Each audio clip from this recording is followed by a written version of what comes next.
Welcome to The Engaging Life, a podcast about using engagement equity to improve your relationship building skills in your personal and professional life. And now, here are your hosts, Brandon Suba and Angela Cheney. Oh, hello there, Brandon. Well, hi, Angela. How are you doing today? Doing great. Good. Doing great. A little warm. It's been a nice run of cool weather, so it was nice, but we're out of It was that. terrible. I hated every second of it. Oh, it was amazing. Every second of it, I hated it.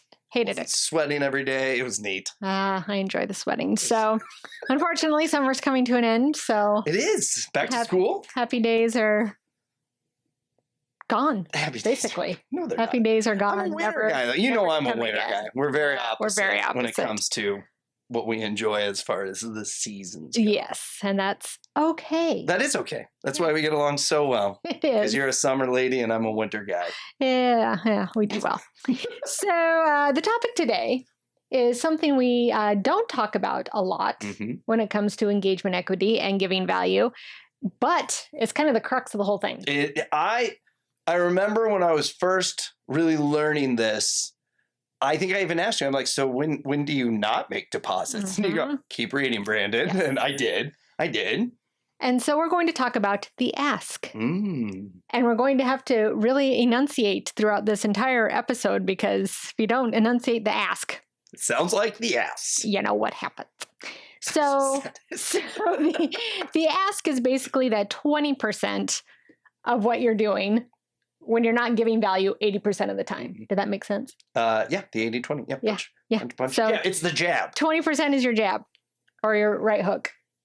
Jab is the Jab, giving value. yeah, that's right. Hook. Yeah, you I've can never- tell I don't box Yeah, me much. neither. I'm doing Never. a fist bump or I don't think something. I've ever really punched anyone. I've been punched, but I've never Have you? punched I've never been a puncher or a punchee. Yeah, I got punched. It was like the neighbor kids. We were playing basketball, and I don't know how. And we weren't even like fighting, and he punched me. I went home. I Cried. no, I Cried to your didn't. You mama? know, I did cry once I got to the house, but like I remember, I chased him and I had him on the ground, and then I'm like, I'm not gonna hurt him. Like, this is not me. So I let him go and I walked away. And then he went home and cried. Some people would call me a wussy. I call it being me. Oh, we'll see. Being a wussy. Yeah. So the ask is really important, and it's for numerous reasons, which we will get into. So like in sales, your ask is when you're actually asking the customer, the prospect, to take some sort of action. It doesn't have to be asking for the sale. Mm-hmm. It could be asking for them to come to your open house. It could be for them asking them to come look at your new website. You know, anything that you're asking is an ask. When it comes to obviously family and friendships, and everybody kind of knows what asking for something looks like. I think so. And unfortunately, most people do the asking at least 80% of the time. And the giving of value, 20. There's a lot of inverted. Well, what about the sales where like you always ask for the sale? Right. They're Right? not earning it. You have to earn it. Yep. You have to earn it, but then you have to ask in the correct way. Okay? It's not just asking. It's not like, oh, I've given value, so here's what I need. That's not how it goes. But first, I would like to go through the giving and receiving profiles. Okay? So this is Wayne Baker. This is from his book. So the giving and receiving profiles. The book is called All You Have to Do Is Ask. Very good book. Oh, funny. Highly recommended. Right up the alley. But first, you have your overly generous giver, which, at first sounds pretty cool, right? But Right. That's your doormat. They're admired for their good deeds, but they often fail to express what they need, so they miss out on ideas, opportunities, and resources that they need to be successful. And they can get creepy after a while, And right? they can get taken advantage of very, very Yeah. easily. Yep. And I also like to put in there that it is human nature to take advantage of people like this. It's not always the bullies and the takers that do it. At some point, you're just like, jeez. You will Okay. do this. Let's Okay. do it. Yeah. Then you have your selfish taker. So Mhm. that's the other side of it. They are self-focused. They rarely repay the generosity that has been bestowed on them. Mm. Okay. Mm. And then you've got the lone wolf. These are individualists who value self-reliance, but they rarely seek or offer help. They're not okay. giving value, and they're not asking. They're just like, I'll do it all myself. I was gonna say that's me. And again, all Right. these nobody is totally one of them. You know, it can be in different situations, different relationships, or on Tuesdays, you're an overly generous giver. On Wednesdays, you're a selfish taker. Yep. I just lost my notes. Sounds like my life. And then you've got the best one, which is the giver requesters. By giving help, they earn a reputation for generosity. And by seeking it, they receive the things that they need to succeed. And so not just that, but I gave an example in the book, the engagement equity book, right back here. Mm-hmm. You can buy it. I'll probably just give you one if you want. If you mention the Engaging Life podcast, I'll give you a book. You'll probably I'll give you a book. We'll both sign it. Yes, it'll be fantastic. But I gave an example of me not making an ask and the way it turned out badly. Because I think you kind of get under the impression, if I just give all the time, it'll come back to me somehow, and I will be this wonderful, Mother Teresa. What? I almost said Pollyanna. Pollyanna? No. Mother Teresa. Well, Pollyanna was kind of a goody-goody, right? I'm not going to say you're dating yourself, but I'm dating myself on that one. So, funny story. I had a doll once, and you know how if you get dolls or stuffed animals, sometimes they have the name of it on the tag. And so I looked at the tag on it, and I'm like, Mom, my doll's name's Polyester. So I thought you were going to say China, but polyester's even better. So the doll's name was Polyester. Because it was made of polyester. Anyway, so I was doing blogging for a company, and we had decided, they were a video company, we had decided that I was going to do blogs for them in exchange for them doing a little marketing video for my Big Red Recipes cookbook that I was doing at the time. Okay? That was the agreement. So I'm blogging for them. It's fun. I'm enjoying it. And so then I do it for maybe, a month.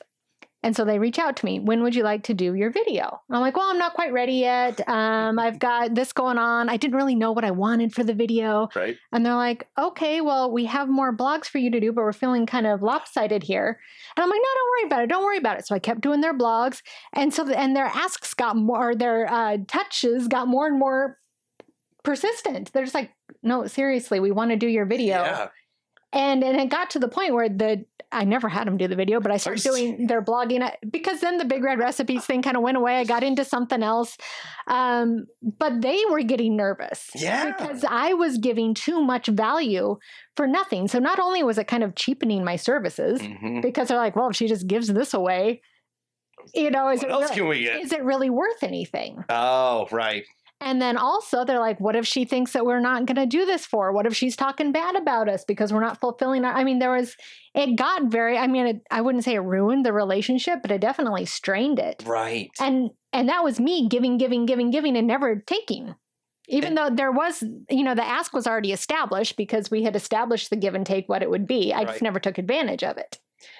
I feel this is easy to fall into though, because it's very easy. A, you were doing something you enjoy. Yeah. So it wasn't like it was really hard for you. No. And then B, you weren't ready. Yeah. Right? Like I don't want to use our agreement, but I'm going to be true to my part. Here's more blogs. Yeah. And it didn't really, I didn't feel they were taking it, but right. Who knows what was going through their head. So yes, it's very easy for this to happen. So why is asking hard? Because there are plenty of people. There's plenty of people on the one side that find giving value hard, but there's plenty more on the other side that find that asking for anything is very hard. Oh, that's me. So why is asking hard for you? So have I ever told you if I write a book, what the name of it would be? I think we've gone through it. Let them make the drinks, right? My big thing, if I can do it better and faster, then I don't need you to do it. Or okay, lone wolf. Yeah, right. I told you I was kind of a lone wolf. Or I don't want to inconvenience you, and I do this to my kids, and it's not helping them at all in life. But okay, they're sitting on the couch and they didn't pick up their wrappers, so I grab their wrappers and I go throw them away. I actually saw a Facebook post. This lady went on vacation, and when she came home, her two kids, we'll say high school kids, the house was just trashed.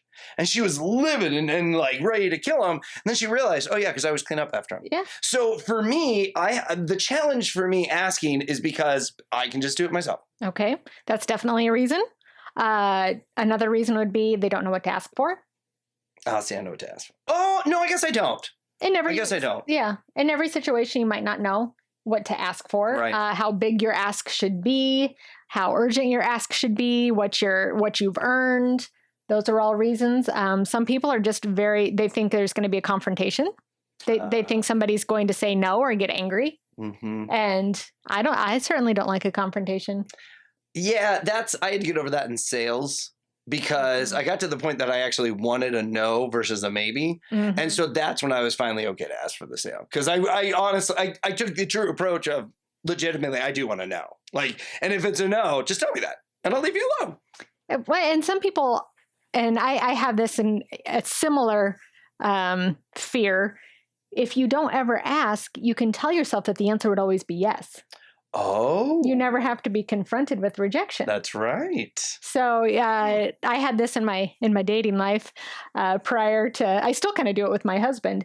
A lot of the times I won't ask, hey, do you want to have lunch? Or, hey, do you want to come with me to this? I don't say it because then in my mind, I can think, well, they would have if I would have asked. I never thought about it. Yeah, I'm really good at that too. It's avoiding rejection is what it is. If you never ask, you can't be rejected. That's true. Which is terrible. I'm not endorsing that at all. Don't do it. But you know, it's a super easy but thing people to do it. Yeah. big time. Yes. Okay. So that's why asking is hard. So now let's look at how to ask correctly. Okay. Or to at least, you're going to get rejected. People are going to say no. Things are going to happen. So it's not saying that if you follow all these rules, your ask will be granted every single time. So this is not a 100% you're going to make the sale. No, okay. No. But you'll have a better chance. Okay. So timing and size of the ask are of the ask. Size matters. Size matters. As does timing. Yep. Okay. So you have to know the person and when the best time to ask is. And a good example here, and this can be really hard because a lot of the times in business, you don't know the person. Yep. Or you don't know them very well. So this is a lot easier to do in personal life. So like my daughter, I would never, ever, ever, ever ask her to do anything the first hour after she gets up. She's a bear. That's my wife. She won't look at me. She won't. And I'm more like her.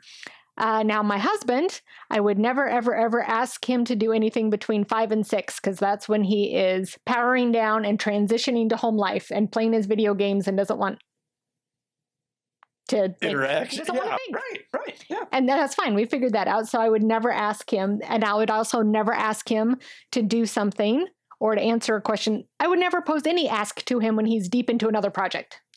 Right, because he really does not like to be, he does not like to be interrupted. He has a tough time switching lanes, so I would never ask him at that time. So Dan, my business partner, tells me he listens to all these podcasts so I can passive aggressively give him advice. Never ever ask me anything when I'm sitting here eating lunch. Oh, you're the don't mess with my lunch. Huh? I feel bad when I talk to people that are eating lunch. Like I do. I hate it. And I'm just like, you didn't see I'm over here eating lunch. I'm going to try and rush you away from me as much as possible. So whatever you're asking me for. That's not right. Yeah, don't do it. He also likes to ask me things as I'm walking out the door for the day. See? And that used to be a lot worse when he was in the same office with me. Yeah. And I think with him, he just kind of forgot until, oh shit, she's leaving. Yep. I better ask really quickly. And it was even to the point, because I told Delaney, my daughter, who comes to the office with me a lot, about this.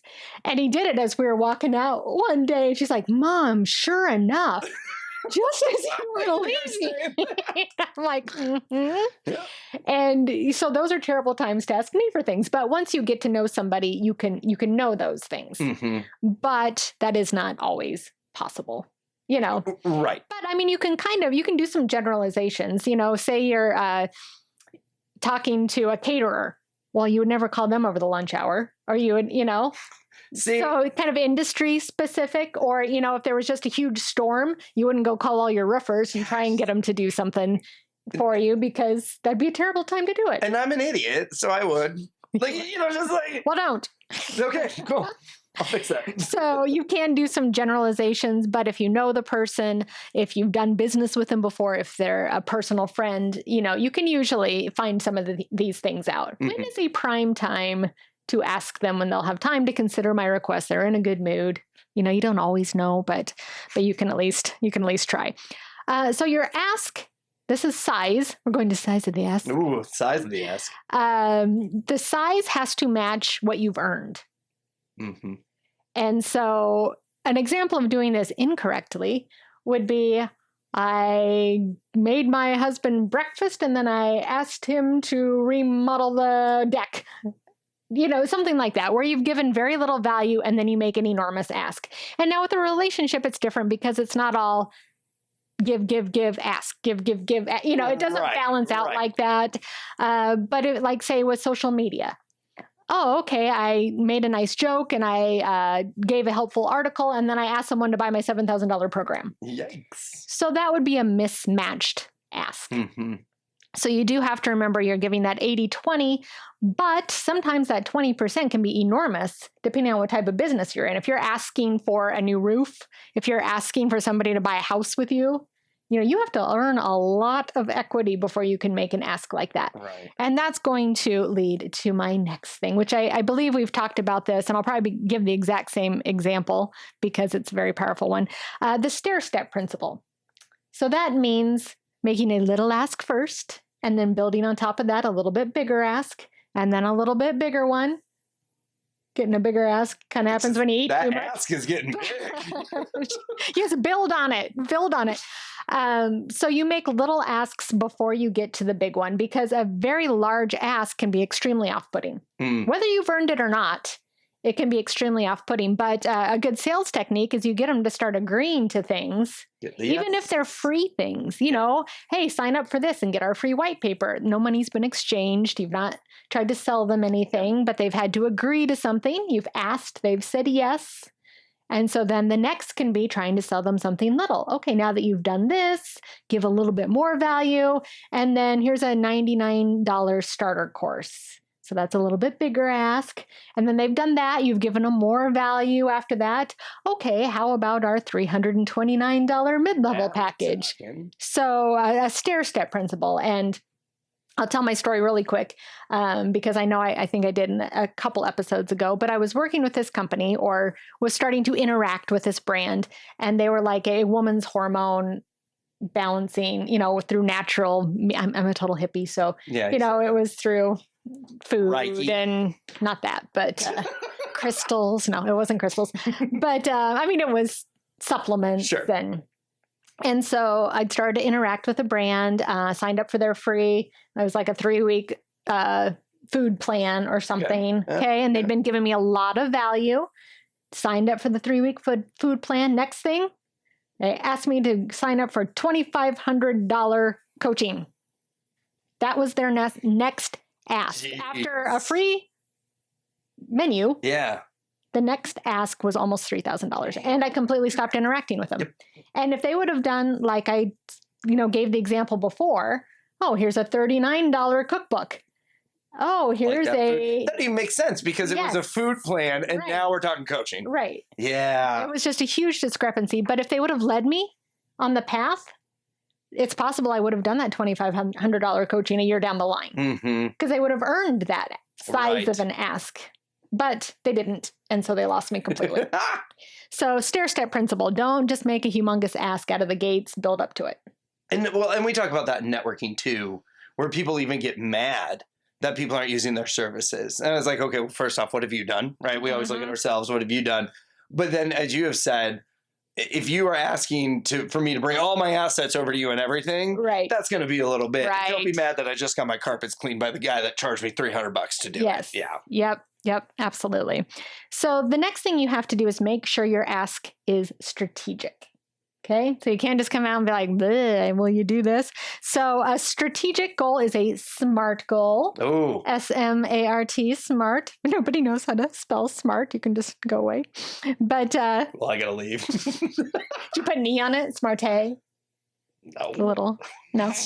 Okay, a SMART goal. S, specific. Okay, so it needs to trigger people's memory of what and who they know and how they can help, or it needs to trigger some sort of need in them. Okay, so specific. Yep. Next is meaningful.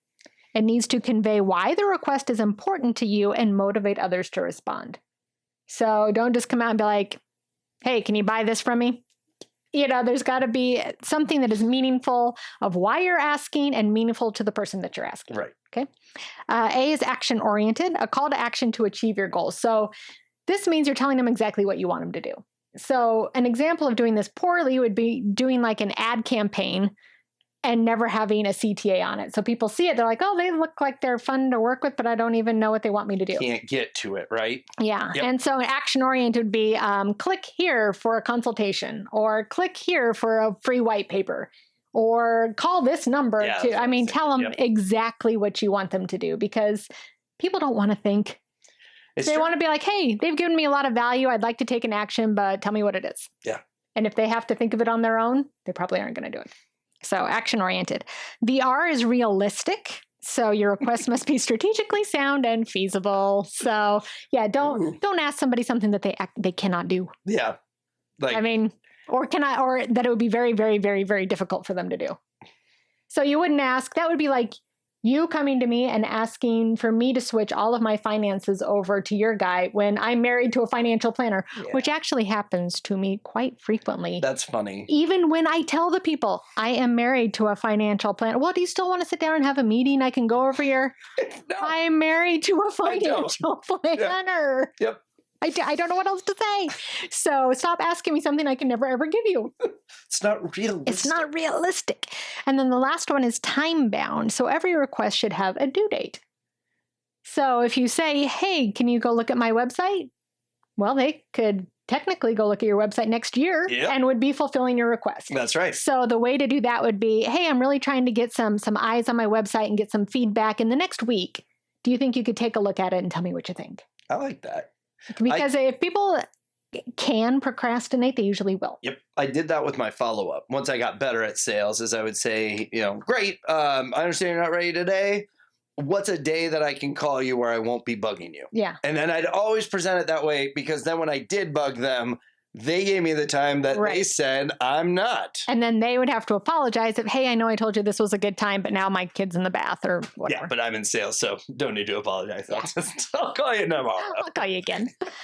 So the next part's a little hard, especially for tender hearts, like I think both of us are. That's true. What happens when the ask is rejected? Oh. Because it happens no matter how good you do, no matter how much value you give, you're making your smart asks. Mm-hmm. They get rejected. So number one, don't take it personally. So hard. And it's hard in business. It's 10 times as hard in personal life. Oh, yeah. I mean, that's why I wouldn't ask even now, I kind of avoid asking my husband to do some things because I don't want to be rejected. Because I take it personally. And then I start thinking, what does that mean? Oh, if we had a good marriage, he'd want to go to lunch with me. Those demon thoughts start running, which are stupid, but you can't tell me you've never had them.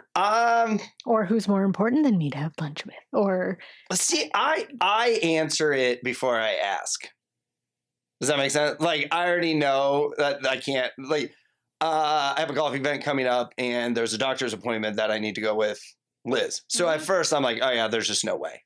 And then I built up the courage and I asked, and I presented it with, all these alternatives. Yeah. And her response was, you've got my support. Let me know how I can help. And I'm like, great. Well, that's not the answer I thought was coming, but awesome. So it's nice when it's better than you think. Right. So I reject myself. I take it like I reject myself. I know you can't do this. Even get there. Right. Exactly. Oh, yeah. Exactly. I totally do that. Well, they wouldn't do it anyway. So. Yep. Yeah. Yep. But when they do say no, don't take it personally. Most of the time, it's not about you. It's about 800 other things that are, when we think things are about us all the time, it's actually a pretty egotistical, narcissistic way of thinking of things, because it's like, no, it probably has nothing to do with you whatsoever. Yep. So don't take it personal. Number two, review the ask. What'd you do wrong? Was there no time frame on it? Was it not realistic? Had you not earned the right to ask for that? Was it ambiguous? Was it the wrong timing? So review it. See if it was a solid ask or not. And then determine the why. And so this is a good one that you can use probably more easily in a personal setting, I would say, than a business setting. Okay. So say you make an ask, it gets rejected, you've taken it personally, as we want to do. And going back to them after you've calmed down, if you are feeling hurt or whatever, and saying, hey, I asked this and you weren't able to, what way could I have stated it better? Or what could I have done that would have, and if you have good friendships, relationships, business partnerships, you should be able to have these conversations.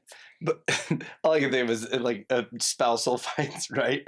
And in the middle it'll be like, well, how could I have done this better? That never Not goes that way. well. But remember, this is after the fact that we're talking about. As I said, make sure the emotion is gone. Yes, I like and that. you can talk about things rationally, but my husband and I do a good job of that. It's like, how could we have done this better so that would not have happened? After the fact. After the fact. Yep. Usually a day or so. That's after. good. Hey, however long it takes. But it's like, okay, what happened here? Why did one of us get triggered and it went off the rails? How can we do this so it turns out better next time? So ask the why. And then use it to become better. So all of that stuff, you've reviewed it. You've hopefully been able to talk to the other person. Why was this rejected? How can we make this a yes next time? Or how can we change this next time? Learn from it. Learn from it and grow. Don't dwell on it. So a lot of people, in sales, they get a no and they're bummed all day and they hit the bar. Yep. I'm not cut out for this. Or, and you ask your best friend, you asked them 4 times in a row to go out and they've said no every time. And you start, well, we're not really friends. But so don't dwell on it. And then focus on the next deposit. So don't focus on the next. You've made your ask. It got rejected. Yep. You've still made your ask. You've blown your 20. You've blown your 20%. Yep. You got to start over.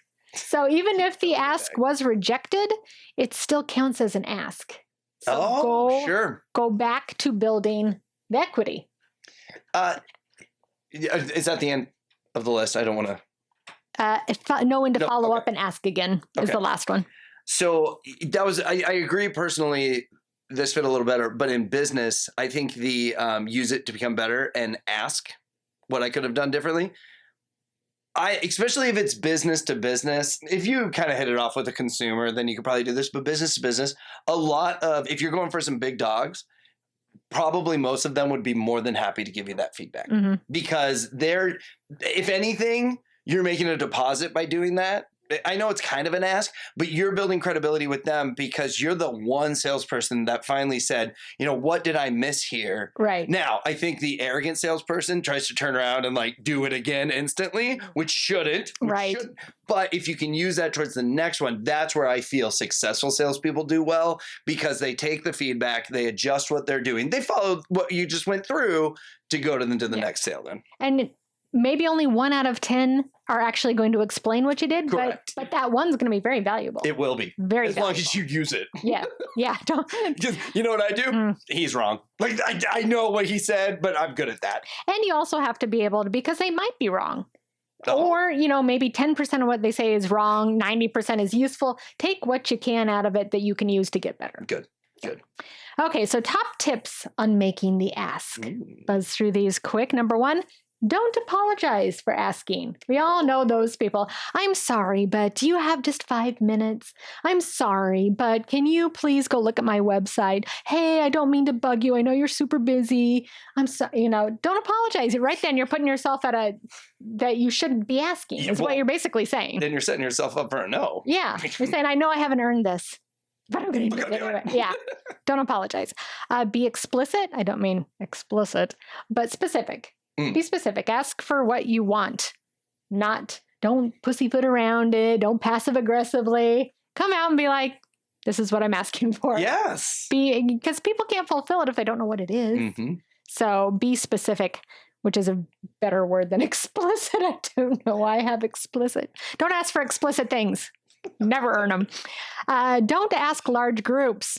So I love this one because there's so much research on this that if you make an ask to a large group, everybody's going to think that somebody else in that group is going to do it. Oh, so then I'm off. So they don't have to do it. Yeah. So even if it's sign my petition after I'm done speaking or go look at my website or sign up for this, everybody's like, there's 30 people in this room. I'm sure at least 10 will do it. I don't have to. So don't ask a broad, large group for something. Wow. Because just human psychology, they're going to think someone else will do it. So and I hate to say this, but is the fortune and the follow-up on that then? You should collect some type of communication and then ask them specifically. Make it more okay. Yep. Okay. Yep. And then, make sure if they've signed into the event or whatever it is, they're in your group, email each one specifically, call them and make the ask specifically. I feel, and I talked about this with referrals in a different episode, it's like the more time you put into this, the better success you will have of other people doing things that you want them to do. And this is actually the same phenomena of the bystander phenomena. And that's like if somebody's getting mugged in front of you and there's a whole group of people, no one will go help because they think somebody else is going to go do it. Yeah. And so they don't. And this is one of the most powerful quotes. And somebody can tell me who said it because I can't remember, but it's really, it's a famous person who said it was, I looked around and wondered why nobody was doing anything. And then I realized I was somebody. I believe that was Jules Verne. Good. If it is, I owe you a beer. It's not Jules Verne. Or I think it was, I wondered why wasn't anybody, or why didn't someone do something? That's what it was. I looked around and wondered why someone didn't do something. And then I realized I was someone. Yeah, that's powerful. Yeah, because we do that so much. I can't believe they're blah, blah, blah. I can't believe nobody helped, blah, blah, blah. Well, are you helping? Right. No. Are you doing something about it? You always think somebody else will do it. So next is be you. Don't be weird. Don't be stilted. Don't be... When my husband will ask me to do something, sometimes he'll send me a text like I'm his accountant. I'm like, am I your wife or did we just... Are you running for president? Transaction or here. They're so dry and so polite. And I'm just like, You're dude, for something, aren't you? I hate that. I'm just like, I'm your wife. Come on. But be yourself. Yeah, be who you are. Obviously have some tact, but be yourself. Have a plan B. That means, and that plan B could be, okay, I'm going to ask them for something a little bit less. It could be, I'm going to ask them to do the same thing, but on a different day. Sure. Or it could be, okay, my plan B is to go back to building equity and try it again. I think that's where I usually default to. Yeah, but have a plan B. Otherwise, you ask, and then what? Yeah. Yep. But and then what? Have a sounding board. So this is someone you trust, someone, not a yes man, somebody who will be honest with you and say, hey, I plan to ask John XYZ. This is how I plan to approach it. Pick some holes in it for me. What could I do better? Does this sound good? You know, I always loved in the heavy networking world when people would ask for a one-to-one and they would specify, look, I'll be honest with you, I need to work on my sales pitch and I want feedback. I always respect. Now, those who set up a one-to-one and do a sales pitch, totally different. But when they would set the expectation going in, I was so ready. And you're kind of picking it apart as you're listening to give that feedback. Mm-hmm. Do you remember Heath Berg? I do not. Okay, he was big in the networking world when I was first getting into it, and he did a send out cards. You know, when that was super popular, and he did that with me a few different times. And you know what? It made me feel really special. Okay. That he was asking for that feedback, and I'm like, because I'm so good at sales, Absolutely. Of course you're asking me. So I think there's huge value in that, but you have to set the expectation, otherwise you're just selling. Okay, I like that. The next tip is, Alexandra Carter wrote a wonderful book on asking. Why are you giggling about that? Is that where the quote came from? No. No, it did not.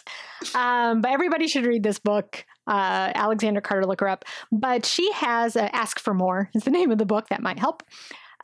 She has a technique in there, or a concept, it's really more of a concept, called land the plane. And she said this is where a lot of people screw up when they make an ask because they ask it. So let me come up with... Brandon, would you come and help us man the booth next week at our trade show? Okay. Now, I know that you're probably really busy, and I know it's going to take a lot of time, but we really need someone. And what did I just do? Sure. Well, what time? You talked me out of the sale. Yeah, I didn't let you answer. Yep. So landing the plane means you ask the question, and then you wait until you get a response. And that could mean a second. It could mean 30 seconds. It could mean 2 minutes. Mm-hmm. But it's a classic negotiation, technique. Whoever speaks first loses. Yeah. But if you're asking for anything, you don't know what they're going to say, especially if you don't know the person very well. So like if I take a lot of time to answer, it means I'm thinking it through. Mm-hmm. And that's a good thing. You're going to get a very authentic answer from me that I am going to follow through on. Rather than putting me on the spot and I say yes, and I'm like, how am I going to get out of this? How am I going to get out of this? So when the I learned that whoever speaks first loses. And I loved that game. Like because I talked so much. Yeah. It was like really hard for me. But I had a sales training and I think he put it in a much better terminology. Like it wasn't as catchy, but he goes, look, you just told somebody that it's going to cost them $3,000 to do their kitchen. You also just told them all about your product. You told them about the installation. You just filled their head with 45 minutes of jumbo and you expect a response in how long?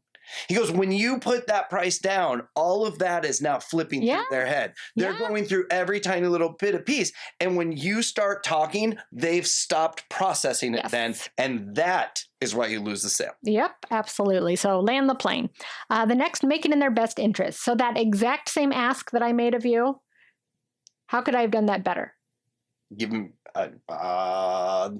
me details and telling me where I would fit great in this situation. Hey, Brandon, we're having a trade show next week and it's all going to be bankers. And I know that you want to meet these bankers to help grow your business. There's going to be like 50 or 60 of them there. Would you like to be at our booth and help out a little bit and be able to meet them? Yep. Doesn't that sound a lot better? That sounds way better. Yeah. Make it in their best interest. Don't lie and don't be weird because sometimes it's really not in their best interest. Yep. You know, sometimes you got to make an ask. You know, if I'm going to ask Todd to pick up my daughter, I'm not going to be like, hey, you could stop at her bar and have a drink if you got there. Which that would be, if you did that to me, I'd be like, okay. Yeah. Well, that's the case. Yeah. Yeah, I'm asking him to do something that he probably doesn't want to do. That's going to take away from his schedule, but I've earned it, and he'll do it. If I try and make it seem like you really want to do this, it's manipulative. Yeah. Yeah. Yeah. Like I said, it would work for me. Yeah, you throw a drink onto any request, I'm like, yes, okay. Sounds pretty cool. What are we doing? Be high energy. You know, you never want to be like, hey, we got a trade show next week. Uh-oh. I know it's going to suck, but who wants to say yes to I've had people say that to me. Listen, man, it's really going to suck. Yeah, you already want to say no. We only need you for an hour and a half of volunteering. It's going to be terrible, but it's only for an hour. Yeah, be high energy. Get them excited about whatever you're asking them for, if you can.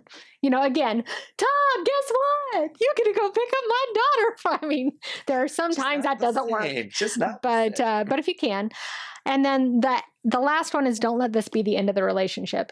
And I think that can happen a lot in new friendships. It can happen a lot in just getting to know a stranger type of relationships. It can happen a lot in new business relationships. You make an ask, it gets rejected, and all of a sudden you never want to talk to them again. But it can also be you make an ask, you get a yes, they do whatever it is, and then you think it's done. Well, there we go. Transaction finished. That's transaction. On to the next one. So whether it's a yes, whether it's a no, don't ever let that be the end of the relationship.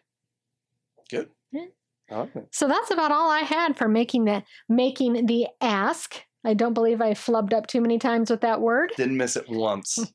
You have any other thoughts on that, Brandon? No, I think I jumped in where I feel, because this was probably in my first year of true sales. This is where I failed, and I didn't make the ask. Now that's more focused on the sales side, not kind of the engagement equity concept. But where once you get comfortable, because it's uncomfortable, right?